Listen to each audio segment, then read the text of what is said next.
ছাত্রছাত্রী আগরতলা হাই মাদ্রাসা আজকে এখন যেটা শেখাবো 11 দ্বারা বিভাজন নিয়ম।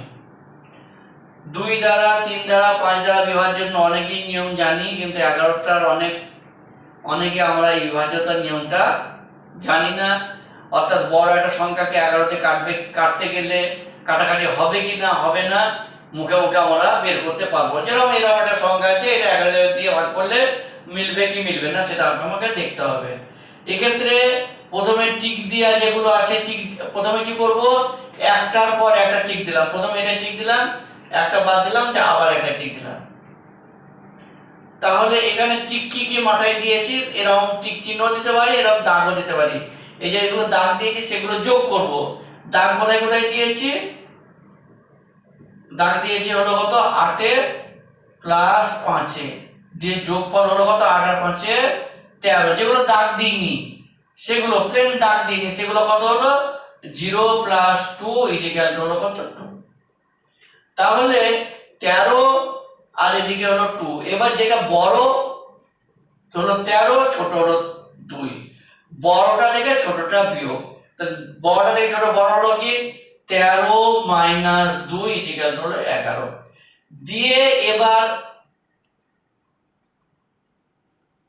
এই যে বিয়োগফলটা যদি হয় 11 0 অথবা 11 অথবা 22 অথবা 11 এর গুণিতক আকারে যদি থাকে তাহলে আমরা বলবো 11 দ্বারা বিভাজ্য।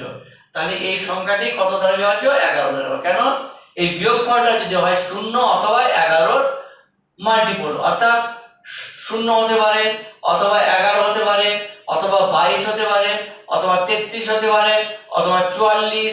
এই বিয়োগফলটা যদি এরকম আকারে থাকে তাহলে এটা হলো 11 দ্বারা বিভাজ্য। তাহলে এটা হলো কি 11 দ্বারা বিভাজ্য।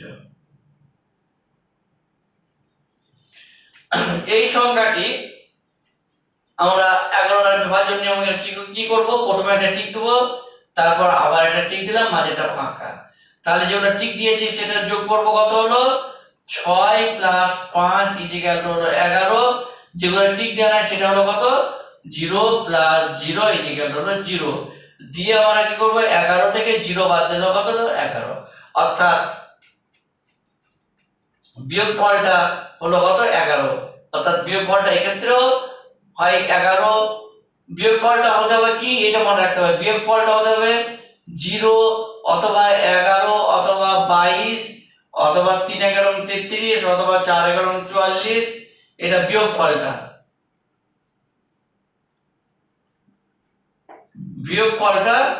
এই যে বিয়োগ করছি, এই বিয়োগফলটা হতে হবে 0 অথবা 11 অথবা 22 অথবা 33 অথবা 44 অথবা 55। তারপরটা কত হবে 6 11 66, তারপরটা 7 11 77, 8 11 88, এরকম হবে, অত লাগে না। তাহলে এই ক্ষেত্রে দেখো যে বিয়োগফলটা হলো কত, যে 6 আর 5 11 11 হলো, আর এই যেগুলো দাগ জানায় সেটা হলো 0 এর সঙ্গে 0 যোগ করে হলো 0। তাহলে 11 মাইনাস 0 ইকুয়াল টু 11। অর্থাৎ বিয়োগফলটা হলো কত 11। অর্থাৎ এটা 11 দ্বারা বিভাজ্য, 11 দ্বারা বিভাজ্য। তোমরা এটাকে ভাগ করবে, দেখা করতে মিলে যাবে। এটাকে আবার দেখবো, তাহলে হলো কি প্রথমে একটা টিক মারলাম, একটার বাদ টিক, তারপর আবার একটা টিক, তাহলে এখানে 3টে টিক হলো। তাহলে হলো কি যে যোগফল হলো কত, যে যেগুলো টিক মেরেছি টিক মারা যোগফল হলো 8 প্লাস 2। প্রথমে একটা টিক মারলাম, তারপর টিক, তারপর হলো আরেকটা টিক। তাহলে প্রথমে হলো 8 প্লাস 2 প্লাস 5, 8 আর 2 10, 5 15। আর যেগুলো টিক মারা নাই সেটা হলো কত 1 প্লাস 3 ইকুয়াল টু হলো 4। দিয়ে এবার বিয়োগফল করব 15 মাইনাস 4, 15 থেকে 4 বাদ দিলে হলো 11। অর্থাৎ আবার এটি বিয়োগফলটা হলো কত 11। অর্থাৎ এই 0 অথবা 11 এর মধ্যে হচ্ছে, অর্থাৎ এটা 11 দিয়ে ভাগ করলে মিলে যাবে। তাহলে এরকম ভাবে তোমরা প্রত্যেকটা অঙ্কই, বড় অঙ্কই থাকুক আর ছোটই থাকুক, ভাগ না করে এই একটা টিপসের সাহায্যে আমরা বলতে পারবো এটা 11 দিয়ে ভাগ করলে মিলবে। ধন্যবাদ।